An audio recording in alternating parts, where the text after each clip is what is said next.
Olá, seja sempre muito bem-vindo, bem-vinda a este canal que busca ser sempre interativo, participativo, diretamente de Dois Córregos, interior de São Paulo. Peço licença para falar com você, onde quer que você esteja me vendo. Vamos então ao e-mail de hoje. Dela, que diz assim: André, sempre assisto seus vídeos e me ajudaram muito no período que estou passando agora de autoconhecimento. Olha, minha querida, muito obrigado. Fico imensamente feliz com essa sua frase, porque como filósofo, você ler que os vídeos, as reflexões estão ajudando no processo de autoconhecimento, isso aí realmente é algo que me deixa extremamente realizado, extremamente feliz. Porque a filosofia, desde Sócrates, é isso, o conhece-te a ti mesmo, é o autoconhecimento. Tive uma infância complicada, onde não tive a convivência com pai, mãe, sempre fui criada jogada de uma casa para outra, e com isso sempre me senti um peixe fora d'água, e de ser impossível alguém gostar de mim, achando que eu não devia ser uma pessoa que valeria a pena alguém investir. Sempre fui daquelas de ficar mendigando amor para os outros, inclusive para minha mãe. Você vê que coisa, né? Quer dizer, você vai sendo jogado de um lado ao outro, de uma casa para outra. Então, você vê o que é isso, quais são as consequências desta atitude. É por isso que eu digo que você ter filhos requer planejamento. As pessoas vão, simplesmente colocando filhos no mundo sem pensar nas consequências, quer dizer, vão fazendo sexo. Não estou aqui com um discursinho moralista, fazer sexo é muito bom, mas ele tem as suas consequências. E as pessoas não fazem um planejamento para ter filhos e depois deixam então os filhos jogados para cá e para lá e não percebem também o que essa ação vai trazer dentro, o que pode ser introjetado dentro desta criança. A criança não tem estrutura. A criança não tem estrutura, não tem capacidade para distinguir as coisas, para fazer uma reflexão sobre o que está acontecendo na vida dela. Então, quer dizer, a criança ela vai sofrendo as ações e as ações vão despertando determinadas reações e sensações dentro dela, né? Ou seja, baixa autoestima, desvalorização, eu não consigo ter amor próprio, eu não consigo me sentir valorizado. Isso vai sendo introjetado, vai sendo, calcado dentro do meu eu, essa desvalorização. E depois, quando a gente... E conforme isso foi sendo calcado dentro de nós, fica difícil depois, se a pessoa ainda não tem ajuda, se a pessoa não busca o autoconhecimento, fica difícil você sair debaixo de todo esse concreto que foi feito, todo esse concreto que foi sendo jogado em cima da desvalorização. Então, quando você... Olha, às vezes eu encontro na escola situações que eu penso, puxa vida, ai meu Deus do céu.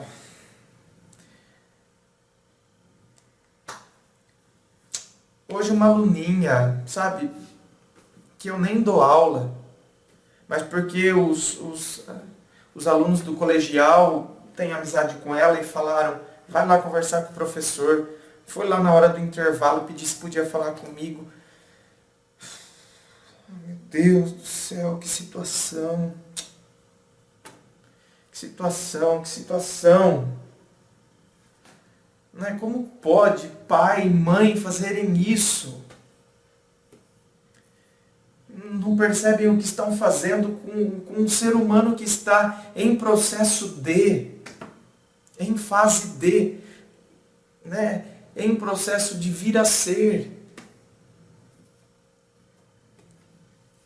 por isso que depois, na fase adulta, a gente tem que tomar consciência de tudo isso. A gente tem que ter muita força para, sabe, pegar as britadeiras do amor próprio e quebrar todo este concreto que foi sendo lançado dentro de nós, justamente no processo de consolidação da nossa personalidade. Enquanto éramos crianças, coisas que foram sendo introjetadas, foram calcadas dentro de nós. Ainda bem que nós não somos o reflexo disso tudo. A gente não pode ficar engessado, a gente não pode ficar debaixo desse concreto. E existe a possibilidade da gente quebrar, da gente sair debaixo de tudo isso, da gente olhar de fora, entende? A gente olhar de fora, a gente olhar todo o concreto que jogaram e agora eu estou de fora. Eu olho, eu reconheço o que fizeram, mas eu não estou mais debaixo daquela situação. Agora eu assumo a minha vida, eu assumo o que eu quero para mim daqui para frente. Mas para atingir esse estágio, aí que são outros 500. Para sair debaixo desse concreto, olhar de fora.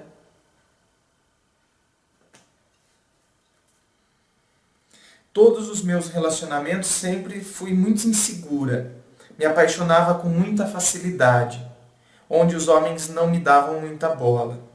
Tive uma paixão aos 15 anos que ficava igual a um cachorro caído da mudança, sempre disponível. Aí conheci meu marido. Hoje faz 16 anos que estamos juntos. Foi um namoro ioiô e um casamento com muitos altos e baixos, traições. Como engordei mais de 20 quilos depois que ele me conheceu, o mesmo falou algumas vezes que eu não era mais atraente para ele.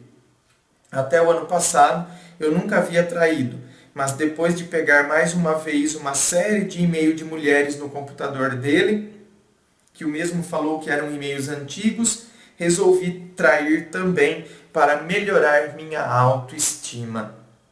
Emagreci 15 quilos e estou me cuidando mais. Então, quer dizer, olha que coisa, né? Aqui não estou criticando, vocês sabem, quem acompanha o canal sabe que eu nunca sou adepto da traição, não é? Mas aqui não vou malhar você por conta disso, não. Eu não sou adepto da traição porque eu acho que é um caminho que não é um caminho adequado. Não estou falando como discurso moral. Eu estou falando até como um discurso de consciência, né, de nós para com a gente mesmo, de saber que eu estou me enganando. E você vê, você está na verdade fugindo. Quer dizer, resolvi trair para melhorar minha autoestima. Então quer dizer, você está vendo como a gente foge do nosso eixo central. Não, se é autoestima, é a maneira como eu me vejo. Então será que para eu me ver de uma maneira bacana, eu preciso que os outros fazer alguma coisa, eu preciso trair para que eu melhore a minha autoestima? Se é autoestima, a maneira como eu me vejo, eu preciso ir para a cama com alguém para eu me sentir... Ah, André, mas aí entra a questão do desejo, de ser desejado, de ser... Tá, tudo bem, entendo que você ser desejado pode ajudar neste processo de construção da autoestima. Porém, a gente tem que perceber que existem determinados critérios também que a gente precisa seguir, né? Às vezes a gente coloca um peso tão grande na opinião alheia que simplesmente a gente ignora a nossa. A gente ignora o nosso eu, a ideia que fazemos de nós mesmos. Para sempre ouvir o que os outros e qual é a ideia que os outros fazem de mim. E a partir delas é que aí eu me valorizo. Por isso que a gente vai ver um monte de gente frustrada, um monte de gente deprimida, quando vem uma opinião negativa. Ao invés de eu pensar, peraí, deixa eu colocar um filtro, dar uma refinada nesta opinião. Eu tomo aquilo ali como, de fato, um rebaixamento do meu eu fico nervoso, eu fico irritado. Ou o inverso, então, não é? Eu preciso que me desejem para que eu melhore a forma como eu me vejo. Essa traição me abriu uma ferida na alma. Conheci essa pessoa em um site de traição que existe... Nossa, site de traição, www.trairas.com.br. Traidores na net. Conheci essa pessoa em um site de traição que existe na internet. Saímos durante acho 2 meses, o mesmo falava que gostava de mim e eu acreditei. Estava extremamente carente, me apaixonei e quando estava tudo um conto de fadas, ele sumiu sem dizer tchau. Sofri e sofro até hoje de pensar como fui burra.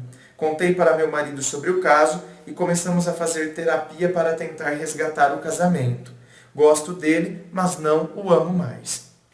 Ele está fazendo de tudo para que o nosso relacionamento melhore, mas o meu sentimento não está mudando.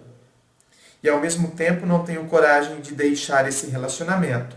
A família dele é muito mais minha família que a minha própria. E tenho muito medo de ficar sozinha. Minha terapeuta falou que preciso fazer um tratamento para a depressão. Ela disse que somente agora estou parando para me conhecer. Né? E quando a gente se conhece, às vezes a gente se assusta. E aí às vezes a gente entra em crise existencial. Siga as recomendações da sua terapeuta. Para te ajudar neste processo de autoconhecimento. Você sabia que a crise faz bem às vezes, viu? Né? Quando a gente faz filosofia, a gente costuma dizer, olha, se uma pessoa está fazendo filosofia e não entrar em crise, então não está fazendo filosofia de forma adequada. Eu entrei em crise existencial muitas vezes. A gente fala que existem alguns filósofos que são e têm a tendência de promover a crise. Nietzsche é um deles, é um filósofo que faz com que as pessoas muitas vezes entrem em crise. Nietzsche era um filósofo que faz as pessoas entrarem um pouco em crise. E, né, tem outros também aí, alguns filósofos que fazem com que você tornam as suas certezas incertas. E é justamente neste momento em que a gente desconstrói as nossas certezas que a gente se reconstrói, ou que a gente edifica o nosso próprio eu. Então a crise, igual o ideograma chinês, crise, o mesmo ideograma para crise é oportunidade. Então, no momento de crise, eu tenho a oportunidade de talvez me conhecer muito melhor, conhecer de fato quem eu sou, não é? Conhecer de fato o meu eu mais profundo, encarar as minhas limitações, reconhecer quais são os reajustes que eu preciso fazer, os ajustes, e de fato quem eu sou e o que eu quero. Qual o meu papel nesse mundo. Enfim, eu amo isso. Eu amo muito tudo isso. E aí eu peço o seu ponto de vista. Minha querida, meu ponto de vista está aqui. Na verdade, eu estou fazendo toda uma reflexão acerca dessas situações para que você entenda que este autoconhecimento, eu acredito que ele vai te trazer muita libertação. Este autoconhecimento vai fazer com que você, de fato, perceba quem é você, onde está o seu eu, que o seu eu esteve perdido no processo de edificação da sua personalidade lá na sua infância. Então você começou a associar que precisava mendigar afeto, eu preciso correr muito atrás de carinho, o pouco que me ofertam já é muito, então eu me sinto que eu tenho que ficar mendigando, não posso perder isso, sabe? O pouquinho que me oferecem, para mim já é muito. Porque o meu eu estava perdido. E agora, quando você faz todo esse processo de reconstrução de si mesma, você chega e vai chegar em algumas conclusões sobre o seu próprio eu, vai perceber o seu amor dentro de você, vai se resgatar, e aí isso melhora, porque a relação com o tu melhora muito, quando em primeiro lugar eu tenho uma relação muito boa com o eu. Eu tenho uma relação com o meu próprio eu. Eu estou em paz com o meu próprio eu. Aí sim, isso se derrama. É igual uma caixa d'água, que quando ela enche, ela derrama, ela vaza pelo ladrão. Então, quer dizer, quando eu não estou cheio de mim mesmo, no sentido egoísta do termo, mas eu estou cheio do meu amor próprio. Eu estou me sentindo bem comigo mesmo, eu estou numa fase de equilíbrio, apesar das crises que eu tenho, apesar dos defeitos que eu continuo tendo. Eu não estou dizendo aqui que quando a gente está bem com a gente mesmo, que a gente está cheio de amor próprio, não significa que a gente não tem que fazer reajustes, que a gente não tem que ouvir o que a outra pessoa tem a nos dizer, que a gente não tem que dar atenção. Eu não estou dizendo que a gente é autossuficiente, hein? Não, mas eu estou tão bem comigo mesmo e isso se derrama pelo ladrão da minha existência na existência das outras pessoas. E aí as nossas relações também melhoram. Eu acredito que é isso. Este é o caminho. E você se questionar, inclusive, como tem sido essa relação de você e e todos esses problemas, esses percalços aí na relação de você, o que tem a ver, qual é o vínculo que tem com a sua infância, como você entende tudo isso, e que você não é refém daquela infância. Você pode agora olhar ela de fora, entende? Perceber o que aconteceu, perceber que aquilo ali foi incutido dentro de você. Mas foi incutido dentro de você, mas você é a dona da sua vida. Então você pode remexer no que foi colocado dentro de você. Sabe, por mais que tenha sido calcado dentro de você, agora é você que pode mexer. Porque agora você consegue trabalhar com a sua razão, coisa que na infância a gente não consegue. Muito obrigado, minha querida, pela sua participação, viu? Inscreva-se, eu fico aqui aguardando a sua inscrição. Participe do Facebook, clique em seguir, participe do blog Ponto de Vista, participe de todas as sessões que constituem o canal Ponto de Vista aqui no YouTube. Muito obrigado, viu? E um forte abraço.